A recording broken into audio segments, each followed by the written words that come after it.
नमस्कार. भाषण करताना ब्लँक होत आहे. समोर गेलं स्टेजवर की काहीच आठवत नाही आणि आठवण्याचा प्रयत्न केला तरी त्या कंटेंटपर्यंत तुम्ही पोहोचत नाहीत आणि परिणामी तुमचा भाषण करताना प्रचंड अपमान होतो आणि अपमान झाल्यानं पुन्हा तोच विचार सातत्यानं केल्यानं मनातला न्यूनगंड वाढतो. तो ब्लँक बऱ्याच लोकांना होतं. असं का की भाषण करण्याची मनाची तयारी दाखवली, समोर गेलात आणि एकदम आठवत नाही.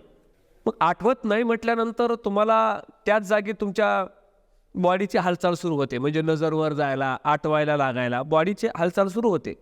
पण कितीही प्रयत्न केले तरी तुमचा जो कंटेंट आहे तो तुम्हाला आठवतच नाही आहे, काय बोलावं कळतच नाही आहे, सगळी धांदल उडून जाते आणि मग असं वाटतं की आता काही खरं नाही. म्हणजे एरवी तुम्ही चार चौघात निर्भीडपणे बोलणारी माणसं खाली बसल्यानंतर कधीच कोणाला घाबरत नाहीत. एरवीसुद्धा कधी कोणाला न घाबरणारी माणसं स्टेजवर जाऊन ब्लँक होतात, काही आठवत नाही आणि थांबतात. भाषण थांबलं की मग मात्र संपलं, म्हणजे थांबला तो संपला. म्हणून मी माझ्या भाषणकाला जे आपलं पुस्तक आहे वक्तृत्वाची साधना, या पुस्तकात सुद्धा सांगितलेलं आहे की थांबू नका, सुचेल ते बोला. म्हणजे थांबायच्या ऐवजी तुम्ही जे सुचल ते बोलत राहिलात तर तुमच्या विचाराची साखळी फिरत राहील आणि तुम्ही जर थांबलात तर तुम्हाला तुमचा विषय आठवणार नाहीच. उलट थांबल्याच्या नंतर गोंधळ अधिकाधिक वाढतो. बरीच मंडळी अशी पाहतोय मी, राजकीय क्षेत्रात, सामाजिक क्षेत्रात पहिल्यांदाच माईक हातात येणार आहे आणि मग पहिल्यांदा माईक हातात आल्याच्या नंतर मी काय बोलू, मी कुणाचं मार्गदर्शन घेऊ. मग परिणामी आमचे व्हिडिओ पाहून यूट्यूबचे आम्हाला फोन येतात की सर पहिल्यांदाच बोलतोय, काय करावं. मला फोन येतात किंवा माझ्या स्टाफला फोन येतात. त्यासाठी तुम्ही पहिलं भाषण करण्याच्या अगोदर तुम्ही त्या भाषणाचा सराव किती केलेला आहे हे महत्त्वाचं आहे. किती सराव करताय भाषणाचा हे जास्त महत्त्वाचं आहे. म्हणजे एखाद्या गोष्टीचा सातत्यानं सराव केल्याच्या नंतर ती गोष्ट अंगवळणी पडते आणि मग तुम्हाला तिथं सहज शक्य होतं बोलणे. आता सरावच नसेल, काही चिंतनच नसेल, काही मननच नसेल अथवा तुम्ही काही ठरवलेलंच नसेल तर अशा वेळी मात्र तुम्हाला भाषण देणं खूप जड जातं. म्हणजे ऐन वेळेला तुम्हाला काय आठवणार आहे आणि तुम्ही कधी ब्लँक होणार आहे हे तुम्हाला भाषणापूर्वी काही जाणवत नाही, काही कळत नाही किंवा तुमचं स्वतःचं भाषण भविष्यात कसं होईल याची खात्री कोणीच देऊ शकत नाही. म्हणजे चांगला वक्ता जरी असला तरी माझं पुढचं भाषण कसं होणार आहे याची खात्री अगोदर कोणाला देता येत नाही. भले तुमची तयारी पण असू द्यात, तुमचा कंटेंट पॉवरफुल असू द्यात, तुमचा विषय तगडा असू द्यात, पण तरीसुद्धा मी माझं भाषण समाजामध्ये कसं होणार आहे याची 100% हमी कोणाला देता येत नाही. याचं कारण त्या स्टेजवरची परिस्थिती, त्यावेळेस तयार झालेलं वातावरण, तुम्ही माईकवर बोलत असताना लोकांच्या प्रतिक्रिया, लोकांच्या त्यावेळेसच्या भावना, या सगळ्या गोष्टी त्या तत्कालीन परिस्थितीवर अवलंबून आहेत. आणि म्हणून आधी तर कोणाला खात्री देता येत नाही, पण ऐन वेळेला जर तुम्हाला आठवलं नाही तर काय करायचं. त्यासाठी तुम्ही काही पर्याय व्यवस्था करून ठेवलेली नसते. नाहीच आठवलं तर तुम्ही काहीतरी पर्याय व्यवस्था अगोदर करून ठेवली पाहिजे. ठीक आहे ना, तुम्ही जिंकणार आहात हे त्रिकालबाधी सत्य आहे, तुमची तयारी बी केलेली आहे तुम्ही हे पण सत्य आहे. पण जर यदा कदाचित तुम्हाला पुढं काही आठवण्याच गेलं तर अशी काही तयारी केली का तुम्ही की जर मी स्टेजवर गेलो आणि मला काही आठवलं नाही तर पर्यायी व्यवस्था म्हणून तुम्ही काही चिटिंगसाठी का होईना पण काही नोट्समध्ये ठेवलं आहे का. भले तुम्हाला इथं तर तेवढा वेळ नसतोच ना की तुम्ही भाषण करता करता तुम्हाला आठवलंच नाही आणि ऐनवेळी तुम्हाला जर नाही आठवलं तर तुम्ही काहीतरी कोणाला विचारू शकत नाही. ही वेळ अशी आहे, इथं तुम्ही कोणाला ऑन दी स्पॉट विचारू शकत नाही, मला काय आठवत नाही असं दुसऱ्यांना विचारता येत नाही. किंवा तुम्हाला जरी नाही आठवलं आणि जरी ते श्रोत्यांना कळलं की तुम्हाला आठवत नाही आहे तरी तुम्ही श्रोता तुम्हाला सांगू शकत नाही. तुम्हाला आठवत नाही हे जरी तुमच्या इतर मित्रांच्या लक्षात आलं, श्रोत्यांच्या लक्षात आलं तरी तुम्हाला काय बोलायचं आहे हे श्रोतावर्ग बोलू शकत नाही, तुम्हाला सांगू शकत नाही, तुम्हाला त्या ठिकाणी सूचना नाही देऊ शकत, कारण तुम्हाला काय आठवत नाही हे फक्त तुम्हालाच माहीत असतं. म्हणून इथं कोणी मदत करू शकत नाही. इथं तुम्हाला स्वतःलाच ही लढाई लढायची आहे. ही लढाई लढण्यामध्ये तुम्ही आणि तुम्हीच या ठिकाणी एकमेव आहात. दुसऱ्याला मदत करता येत नाही.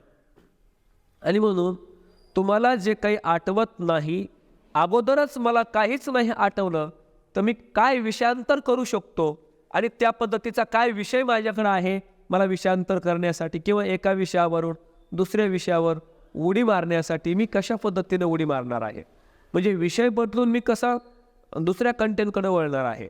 तुमचा जो काही भाषणाचा विषय असेल त्या भाषणाच्या विषयावरून दुसऱ्या विषयावर वळतानाच थोडी जम्पलिंग होते, थोडी अडचण होते की मी कसा दुसऱ्या विषयाकडे वळू.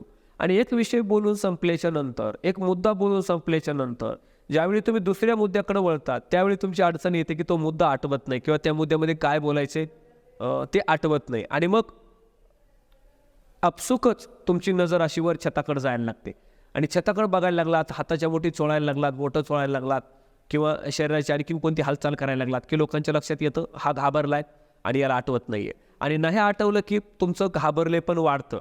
म्हणजे आठवणं जर गेलं तर तुम्ही घाबरता आणि जास्त घाबरलात तर मग परत आठवतच नाही. म्हणजे परत एकदा सांगतो, जर तुम्ही घाबरलात तर आठवत नाही आणि आठवलं नाही तर घाबरतात. म्हणजे दोन्ही एकमेकावर अवलंबून या गोष्टी आहेत.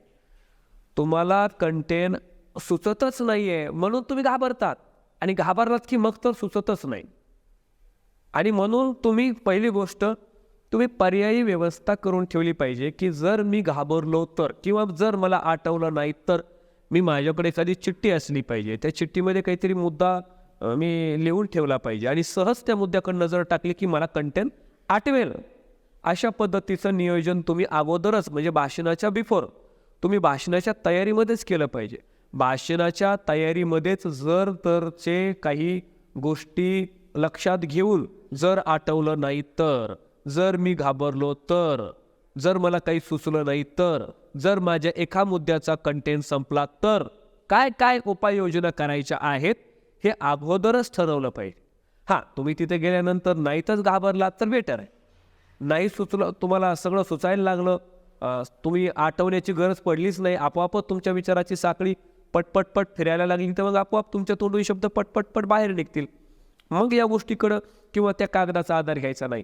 पण असा एक कागद तुमच्याजवळ असला पाहिजे, तो तुमच्या आधाराचा कागद असला पाहिजे. म्हणजे सुचलंच नाही त्या कागदाकडं पाहायचं, त्याच्यावर काहीतरी कंटेंट लिहिलेला आहे, काहीतरी मुद्दा लिहिलेला आहे. मला नाहीच आठवलं तर मी असं आठवत बसायचं नाही आहे.